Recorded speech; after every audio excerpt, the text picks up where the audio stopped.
Who should buy an expensive camera? क्या आप एक एक्सपेंसिव कैमरा में इन्वेस्ट करने की सोच रहे हैं? क्या आप एक इतनी बड़ी लीप लेने के लिए अभी तैयार हैं? किन लोगों को एक्सपेंसिव कैमरा खरीदना चाहिए या किन लोगों को अभी एक्सपेंसिव कैमरा से दूर रहना चाहिए? बहुत सारे सवाल आते हैं एक्सपेंसिव कैमरा को ख़रीदने के लिए लेकर, या उनसे जुड़े काफ़ी सारे मिसकंसेप्शंस या कुछ जो हमारे मन में विचार रहते हैं, एक परसेप्शन रहता है जो एक्सपेंसिव कैमरा का, उसको लेके बहुत सारे सवाल आते हैं। तो आज मैंने इसे कुछ पॉइंट्स में ब्रेक डाउन किया है, जहां मैं आपको ये समझाने की कोशिश करूंगा कि एक्सपेंसिव कैमरा किसके लिए है और किसको इतना सारा पैसा। यहाँ एक्सपेंसिव कैमरा से मतलब है 2.5 लाख एंड अबव के जो कैमरा बॉडीज़ आती हैं उनके लिए। तो किन को वाकई में इतना पैसा इन्वेस्ट करना चाहिए, ताकि इस वीडियो से आपको एक क्लैरिटी मिलेगी और आप समझ पाएंगे कि आपका जो पैसा है वो सही तरीके से एक सही कैमरा में इन्वेस्ट हो। तो इस वीडियो को आप एंड तक ज़रूर देखिए। तो सबसे पहले ये समझने की कोशिश करते हैं कि ज़्यादातर लोगों का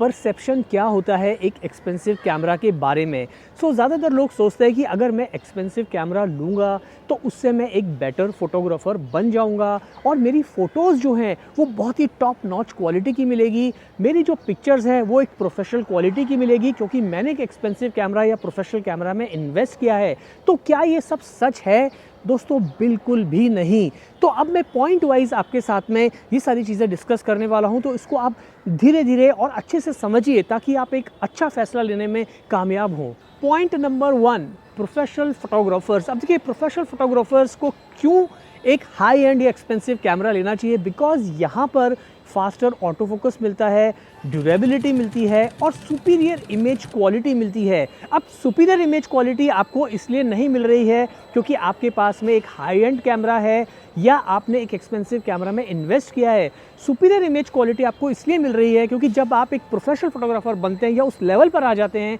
तो आपको एक्सपोजर ट्रायंगल का बहुत अच्छे से नॉलेज होती है, आपको लाइटिंग का बहुत अच्छे से नॉलेज होती है, आपको अलग अलग लाइटिंग कंडीशन में शूट करने का एक्सपीरियंस होता है और उसके अनुसार आपको कैमरे को चलाना यानी कि कैमरे को ऑपरेट करना आता है, चाहे वो एक्सपोजर ट्रायंगल हो या डायनेमिक रेंज की बात हो या किसी भी तरह के जो फीचर्स होते हैं कैमरास के, उसके साथ में आपका बहुत अच्छे से एक इंट्रोडक्शन होता है और एक उसके साथ में एक्सपीरियंस होता है।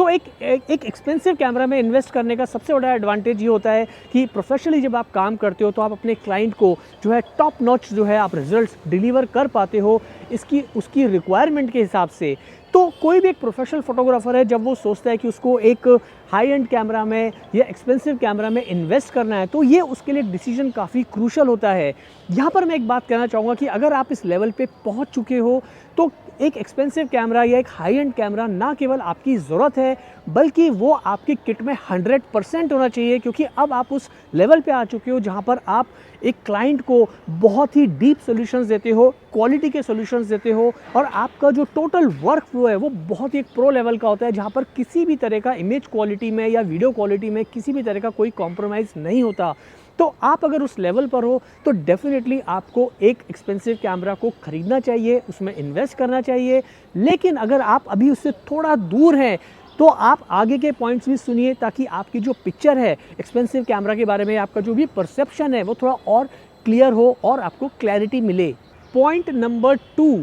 Serious hobbyist and enthusiast. अब देखिए, अगर आप एक सीरियस हॉबियस्ट हैं, आप एक सीरियस एंथुजियास्ट हैं, यानी कि फ़ोटोग्राफी आपके लिए मोर देन पैशन हो चुका है अभी, या आप फोटोग्राफी ओकेजनली ना करके अब आप एक ऐसी स्टेज पे आ चुके हैं जहां आपको अपनी क्रिएटिव बाउंड्रीज़ को और पुश करना है, आपको और डीप डाइव लगाना है, आपको अंदर तक घुसना है, जहां पर आपको कुछ ऐसे फीचर्स चाहिए जो कि एडवांस मैनुअल सेटिंग्स की ज़रूरत पड़ने लगे, आपको लो लाइट की परफॉर्मेंस की ज़रूरत पड़ने लगे, आपको ज़्यादा फ्लेक्सिबिलिटी चाहिए, आपको कैमरा में अब ज़्यादा कंट्रोल्स चाहिए, आपको ऑटो फोकस की परफॉर्मेंस की जो है आपको अब कहीं ज़्यादा ज़रूरत होने लगी है। ओवरऑल अब आप अपने आर्ट को जो है नेक्स्ट लेवल पे या उसको और एलिवेट करना चाहते हैं, और जो करंट कैमरा है उसके साथ अब आपको ऐसा लगने लगा है कि यार ये मैं बहुत इसको खेल चुका हूँ, अब ये कैमरा मेरे लिए बेकार है, क्योंकि मेरी जो डिमांड है वो इस कैमरा से और भी कहीं ज़्यादा है, जहाँ पे मुझे ज़्यादा कंट्रोल्स मिले,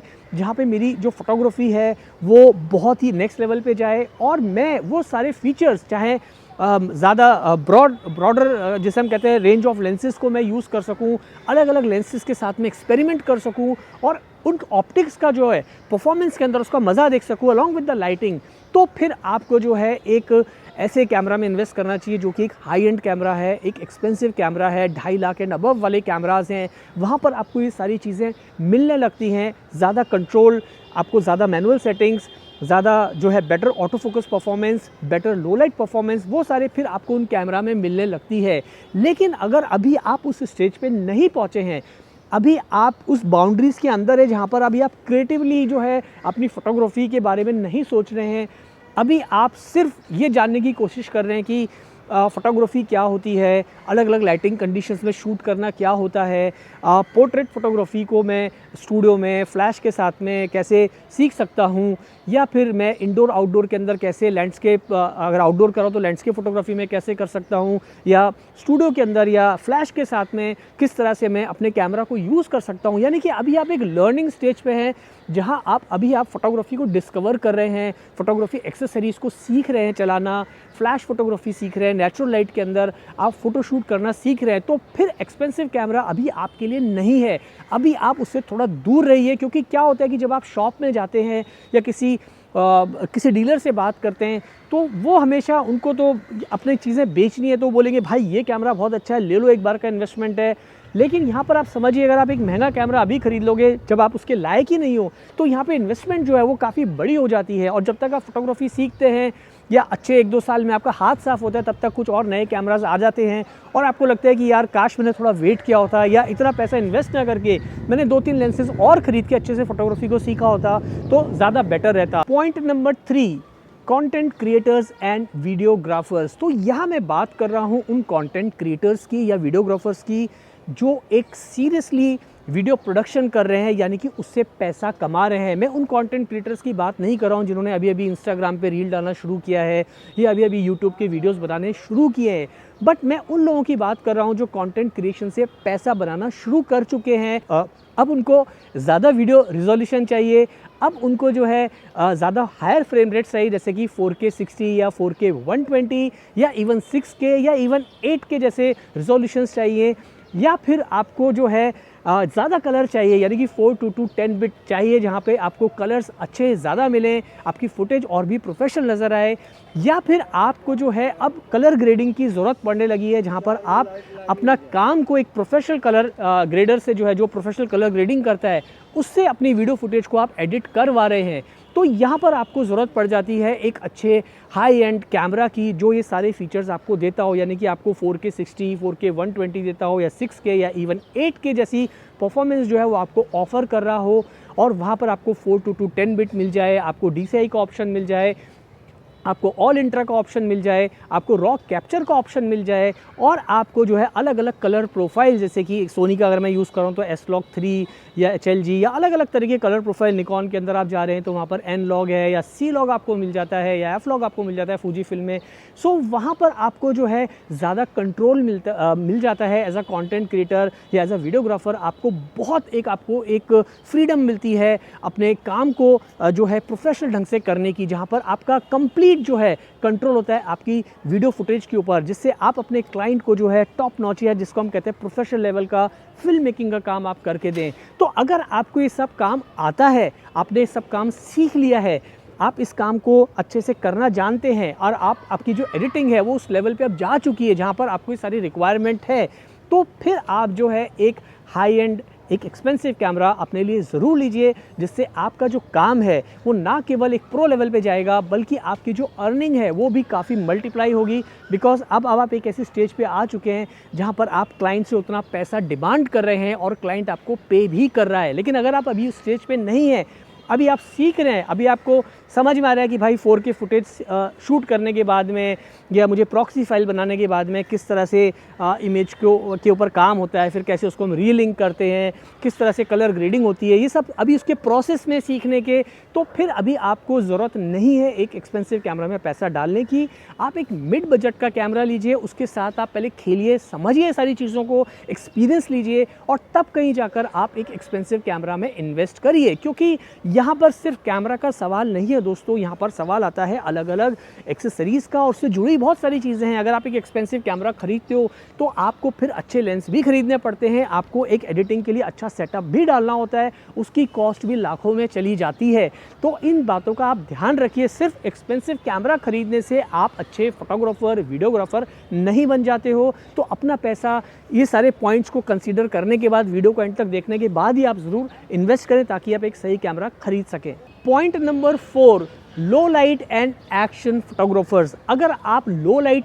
में शूट ज़्यादा करते हैं या लो लाइट आपके लिए बहुत ही इंपॉर्टेंट है, अगर आप एक वेडिंग फोटोग्राफर हैं जो ज़्यादातर वेडिंग्स जो है लो लाइट में शूट करते हैं, या आप बहुत सारी म्यूज़िक कॉन्सर्ट्स जो हैं या इवेंट्स जो हैं जो ज़्यादातर लो लाइट में होते हैं, अगर आप उन्हें शूट करते हैं लो लाइट में और आपके लिए लो लाइट की परफॉर्मेंस अब बहुत ही इंपॉर्टेंट हो गई है और आपको लगता है कि मेरा जो करंट कैमरा है उसका सेंसर का साइज़ अब छोटा है क्योंकि लो लाइट जो है उसमें अच्छे से परफॉर्म नहीं कर पा रहा है और आपको एक लार्जर सेंसर की ज़रूरत है, तो फिर आप एक एक्सपेंसिव कैमरा के लिए सोचिए। आप एक हाई एंड कैमरा में इन्वेस्ट करिए। या अगर आप एक एक्शन फोटोग्राफर है जहाँ पर आप स्पोर्ट्स फोटोग्राफी करते हैं, आप वाइल्ड लाइफ फोटोग्राफी करते हैं, आप बर्ड फोटोग्राफी करते हैं, आप जो है आपके लिए जो एक्शन है उसको फ्रीज़ करना और सही मोमेंट के ऊपर फ्रीज़ करना, जहाँ पर आपको हायर फास्टर शटर स्पीड की ज़रूरत है, ज़्यादा फ्रेम्स पर सेकंड की ज़रूरत है, और तो आपके लिए जो है एक हाई एंड कैमरा इंपॉर्टेंट हो जाता है, ताकि वो जब आप हाई एंड कैमरा खरीदते हो तो वहाँ पर आपको ये सारे फीचर्स मिलते हैं। यानी कि लो लाइट परफॉर्मेंस जो है वो आपको अच्छी मिलने लगती है, उसकी जो ISO रेंज है वो काफ़ी जो है बेटर होती है एज़ कम्पेयर टू अगर हम देखेंगे एंट्री लेवल कैमरा से या जो मिड सेगमेंट वाले कैमराज आते हैं उनसे, क्योंकि वहाँ पर अगर आप रात को भी शूट कर रहे हो तो ISO बहुत ही अच्छे से उसका जो रेंज है वो बहुत ही अच्छे से परफॉर्म करती है और नॉइज़ है वो ना के बराबर आपको इवन लो लाइट के अंदर मिलती है। लेकिन ये सब तब है जब आप इस तरह के काम में आप बहुत ही एक्सीलेंट हो, यानी कि अब आप 4-5 साल से वेडिंग फोटोग्राफी कर रहे हैं या बर्ड फोटोग्राफी आपने सीख लिया, वाइल्ड लाइफ फोटोग्राफी में आपने काफ़ी हाथ साफ किया है और अब आपको अपनी बाउंड्रीज़ को पुश करना है और अब आपको ज़्यादा कंट्रोल चाहिए। अब आप एक ऐसी स्टेज पर आ चुके हो जहाँ आपको लगता है कि हाँ, अब मुझे एक्शन फोटोग्राफी में जो है अभी 4-5 लाख के कैमरे की ज़रूरत है। अगर आप देखेंगे जो स्पोर्ट्स फोटोग्राफी करते हैं, आप चाहे फुटबॉल का मैच देखते हैं, क्रिकेट का मैच आप देखते हैं, ग्राउंड के बाहर जो है वो बड़े बड़े जो है लेंसेज लेके और अच्छी कैमरा बॉडीज़ के साथ में स्पोर्ट्स फोटोग्राफर्स जो काम करते हैं, but if you look at their camera bodies and if you look at their lenses they are pretty expensive. तो वहाँ पर उनकी कैमरा बॉडी ही बहुत जो है एक्सपेंसिव रहती है, 4-5 लाख रुपए की कैमरा बॉडी होती है। लेकिन उसका एक रीज़न होता है, क्योंकि अब वो सब उस स्टेज पे हैं जहाँ वो पैसा बना रहे हैं, वहाँ पर उनको उस स्पोर्ट्स पर्सन को फ्रीज़ करना इज़ वेरी वेरी इंपॉर्टेंट, क्योंकि उसकी पिक्चर्स उनको इमीडिएटली इंटरनेट पे अपलोड करनी है, मीडिया हाउसेस को देनी है, वहाँ पर उनके लिए टाइम इज़ मनी। तो आप अगर आप एक ऐसी स्टेज पर हो तो फिर आप एक एक्सपेंसिव कैमरा लो और ये जो मैंने पॉइंट्स बताए हैं उसे आप कंसीडर करो। बट अगर अभी आप सीख रहे हो, अभी आप bird photography as a hobby आप सीख रहे हो कि यार बर्ड फोटोग्राफी करके देखता हूँ, मैं वाइल्ड लाइफ फोटोग्राफी करके देखता हूँ, एक नॉर्मल लेंस के ऊपर आप जो है एक टेलीफोटो लेंस पे आप काम करके ये सारी चीज़ें सीख रहे हो, तो अभी वो वक्त नहीं आया जब आप इतना सारा पैसा अपना डालें। ये वीडियो मैंने इसीलिए बनाया कि बहुत सारे लोग गलत फहमी पाल के एक परसेप्शन होता है कि यार expensive camera means better image, better performance, better this thing, better I will become a better photographer. तो ये बिल्कुल सच नहीं है दोस्तों। परफॉर्मेंस जो है वो कम्प्लीटली डिपेंड करती है आपके फोटोग्राफी स्किल्स पे, लेकिन जो एक्सपेंसिव कैमरा बॉडी है वहाँ पे जो फीचर्स हैं वो आपके स्किल्स को और एनहेंस करने में मदद करते हैं। तो आप पहले उस लेवल पर पहुँचिए and then you think about buying expensive camera body. Point number 5, studio and commercial photographers. अब देखिए, जैसे कि मैं एक स्टूडियो और कमर्शियल फोटोग्राफर हूँ, तो मुझे एक एक्सपेंसिव कैमरा की बॉडी की ज़रूरत पड़ती है और मेरे पास है भी। लेकिन मैंने शुरू से ही ये ऐसा नहीं था, मैंने क्रॉप सेंसर से शुरुआत की थी, मैंने पहले स्टूडियो फोटोग्राफी के बेसिक सीखे, मैंने कमर्शियल फोटोग्राफी को पहले सीखा, 3-4 साल काम किया उस कैमरा के साथ में, क्रॉप सेंसर कैमरा के साथ में, तब मैं जाके फुल फ्रेम पे आया और तब कहीं जाके मैंने अपने कैमरा को अपग्रेड किया। क्योंकि जब आप स्टूडियो फोटोग्राफी करते हो तो वहाँ पर अलग अलग तरह के रिक्वायरमेंट्स होते हैं। जैसे आप ई-कॉमर्स के क्लाइंट्स को आप केटर कर रहे हो, आप मॉडलिंग पोर्टफोलियो शूट कर रहे हो, आप पोर्ट्रेट फोटोग्राफी कर रहे हो, आप कॉर्पोरेट पोर्ट्रेट शूट कर रहे हो, आप हेडशॉट फोटोग्राफी कर रहे हो, आप प्रोडक्ट फोटोग्राफी कर रहे हो। तो यहाँ पर ना केवल आपको हायर मेगापिक्सल्स की ज़रूरत पड़ती है, बल्कि आपको एक ऐसे कैमरा की ज़रूरत पड़ती है जिसमें आप अलग अलग जो लेंसेज हैं टॉप नॉच लेंसेज, चाहे वो 85 mm का हो, 50 mm का हो, 135 mm का लेंस हो, मैक्रो लेंस हो, वो सब लेंसेज कॉम्पिटेबल हो और जो परफॉर्मेंस है वो कमाल की निकल के आए। तो यहाँ पर फ्रेम्स पर सेकंड इतना मैटर नहीं करते हैं ज़्यादातर सिचुएशन में, बट एक अच्छी camera body with higher megapixel with large sensor वो और बेटर आईएसओ परफॉर्मेंस वो काफ़ी मैटर करती है स्टूडियो और कमर्शियल फोटोग्राफी में। तो अगर आप स्टूडियो या कमर्शियल फोटोग्राफर हैं जहाँ पर आप इस तरह का काम करते हैं और आप उस स्टेज पर हैं जहाँ पे क्लाइंट जो है वो आपको एक अच्छे पैसे दे रहा है, पैसे उतने ही दे रहा है जितने का आपने मतलब अभी आप स्ट्रगल कर रहे हो उस सब काम पाने के लिए, तो मैं आपको बिल्कुल भी सलाह नहीं दूंगा कि आप एक एक्सपेंसिव कैमरा बॉडी के अंदर पैसा डालो। बट अगर आपको 3-4 से 5 साल का एक्सपीरियंस है स्टूडियो और कमर्शियल फोटोग्राफी में और आपको अब थोड़ी सी परेशानी हो रही है, आपको लग रहा है कि नहीं यार अब मेरे पास थोड़ा बेटर कैमरा होगा या 4-5 अलग अलग लेंसेज होंगे और वो भी बेहतरीन ऑप्टिक्स वाले लेंसेज होंगे, f2 1.2 से लेके f2.8 वाले लेंसेज जो कि शार्प फास्ट ऑटो फोकस मुझे दे सकें, तो अब मेरी जो है टाइम आ चुका है कि मैं एक अच्छे कैमरा बॉडी पे मैं अब इन्वेस्ट करूं। जब तक आप पैसा नहीं बना रहे हो तब तक आपको एक्सपेंसिव कैमरा बॉडी नहीं लेनी है। आप सीखने की स्टेज पे हो, आप स्ट्रगल कर रहे हो अभी, तो अभी आपका टाइम जो है वो सिर्फ काम सीखने का है, ना कि बड़े बड़े गियर्स में पैसा इन्वेस्ट करने का। पहले अपने हाथ साफ करो स्टूडियो फोटोग्राफी में, कमर्शियल फोटोग्राफी में, then you invest in a good camera body. Point number 6, not necessary for beginners. अब देखिए बात मैं क्यों बोल रहा हूँ, हम जब अपनी क्लासेस लेते हैं, हमारे बच्चे सीखने आते हैं, तो एक स्टूडेंट मुझे बोला सर जब मुझे एक प्रोफेशनल फोटोग्राफर बनना ही है तो क्यों ना मैं पहले दिन से एक प्रोफेशनल कैमरा लेके उससे सीखना शुरू करूं। तो मैंने कहा भाई आपके पास में अगर पैसा फालतू का है या आप अफोर्ड कर सकते हो आप ज़रूर ले सकते हो, बट अगर आप मुझे एज अ टीचर पूछोगे तो मैं अभी आपको बोलूँगा कि अभी आप एक 50, 60, 70, 80 हज़ार रुपये के कैमरा से शुरुआत करो, 50 mm के लेंस से शुरुआत करो और एज अ बिगनर आप अपनी फ़ोटोग्राफी को सीखना शुरू करो। क्योंकि क्या होता है कि जब आप फोटोग्राफी स्टार्ट करते हो सीखना तो आपको 1-2 साल में पता चलता है कि आपका जॉनर जो है वो कहाँ होने वाला है, क्या आप फोटोग्राफी के लिए बने भी हो या नहीं, क्योंकि आप तो फोटोग्राफी को देखकर या कहीं से उसके बारे में पैशनेट होकर आपने सीखना शुरू कर दिया, लेकिन जब आप एक्चुअल में फील्ड पे काम करते हो, एक्चुअल में आप जब आप फोटोग्राफी करते हो तो आपको पता चलता है कि it's not that easy also, क्योंकि यहाँ पर आपको काफ़ी सारे टेक्निकल चीज़ों की भी प्रैक्टिस करनी पड़ती है। उसके साथ साथ आपका जो क्रिएटिव माइंड है, आपकी जो क्रिएटिव सोच है फोटोज़ को लेके, अपने प्रोजेक्ट्स को लेके, वो भी उसके साथ भी आपको अलाइन करना पड़ता है। तो यहाँ ना केवल कैमरा बॉडी और एक्सपेंसिव फोटोग्राफी गियर होते हैं, बल्कि आपकी जो क्रिएटिव प्रोसेस है वो भी बहुत मैटर करता है। जब ये दोनों अच्छे से जेल होते हैं तब कहीं जाकर आप एक प्रोफेशनल फोटोग्राफर बनते हो या इस फील्ड में आने की सोचते हो as a full time career. तो यहाँ पर मैं तो आपको एज अ बिगनर कभी भी एडवाइस नहीं करूँगा, मैं हमेशा यही कहूँगा कि एक्सपेंसिव कैमरा बॉडी किसी भी बिगनर के लिए नहीं है। बिगनर्स के लिए बहुत अच्छी अच्छी कैमरा बॉडीज़ ऑलरेडी मार्केट में है जहाँ पर आपको रीजनेबली गुड फीचर्स मिलते हैं जो कि आपके फोटोग्राफी स्किल्स को काफ़ी अच्छे बनाते हैं, काफ़ी अच्छे से आप अपने स्किल्स को बेटर बना सकते हो और उन कैमरा बॉडीज़ से भी आप सुपीरियर इमेज क्वालिटीज़ जो है, सुपीरियर इमेज क्वालिटी जो है वो आप अचीव आराम से कर पाओगे। सो I will never ever recommend a professional camera body और high end camera body to any beginner। So अब बात करते हैं कंक्लूजन की, आखिर में कंक्लूजन निकला क्या, किसके लिए एक्सपेंसिव कैमरा बॉडी है, किसको इन्वेस्ट करना चाहिए और किसको नहीं। तो यहाँ पर मैं आपको जो बॉटम लाइन है इस वीडियो की मैं यही कहना चाहूँगा, देखिए photography is all about your skills and understanding the lighting. तो अगर आपको डिफरेंट लाइटिंग कंडीशंस में पहले आप अपने आप को हाथ साफ करिए, आप अपने आप को जो है इतना काबिल बनाइए जहाँ पर आप लाइट को अच्छे से अंडरस्टैंड करते हो और आप अच्छी फ़ोटोज़ जो है, आपकी जो कॉम्पोजिशन है, आपकी जो फ्रेमिंग है, आपका जो एक्सपोजर ट्रायंगल है, आपके जो कैमरा के अलग अलग फंक्शंस होते हैं, पहले आप उन पे हाथ साफ करिए, अपने स्किल्स को जो एनहांस करिए, अपने स्किल्स को इम्प्रूव करिए, तब कहीं जाकर आपको जो है सोचना है एक एक्सपेंसिव कैमरा बॉडी के बारे में। तो अगर आप अभी उस स्टेज पे नहीं हैं तो आप बिल्कुल भी एक एक्सपेंसिव कैमरा बॉडी में अपना पैसा मत डालिए, मैं आपको बिल्कुल भी रिकमेंड नहीं करूंगा। इस वीडियो के एंड में मैं सिर्फ आपसे यही कहना चाहूँगा कि अगर आप वो सारी चीज़ें बेसिक और एमेच्योर लेवल को क्रॉस कर चुके हैं, आप फोटोग्राफी से अर्न करना शुरू कर चुके हैं, आपका कॉन्फिडेंस लेवल अब काफ़ी हाई है और आप बहुत ज़्यादा पैसा तो नहीं बट आप अपने खर्चे पानी अच्छे से निकाल पा रहे हैं और आप कॉन्फिडेंट है कि हाँ आगे के आने वाले सालों में मैं अपनी इससे कमाई कर सकता हूँ और अब मुझे एक सीरियस रिस्क लेनी है, मुझे सीरियसली एक बड़ी लीप लेनी है, मुझे सीरियसली जो है अब अपने फोटोग्राफी करियर पे फोकस करना है जिससे मैं अपनी लिविंग जो है वो कर सकूँ। तब आप एक अच्छी high and expensive camera body में पैसा इन्वेस्ट करिए, उसके पहले बिल्कुल भी नहीं। सो उम्मीद है आज के इस वीडियो से आपको काफ़ी कुछ समझने को, सीखने को मिला होगा। आप अपने लिए कौन सा ड्रीम कैमरा सोच रहे हैं अगला लेने के लिए, या आपने कैसे कौन से कैमरा से फिर जो एक्सपेंसिव कैमरा पे स्विच ओवर किया, नीचे कमेंट करके अपने अपने एक्सपीरियंस मुझे ज़रूर शेयर करिए। आपके मैसेजेस, आपके कमेंट्स पढ़ के मुझे बहुत ही अच्छा लगता है। आज के लिए इतना ही, जल्दी मिलते हैं फिर नए वीडियो के साथ। Thanks for watching.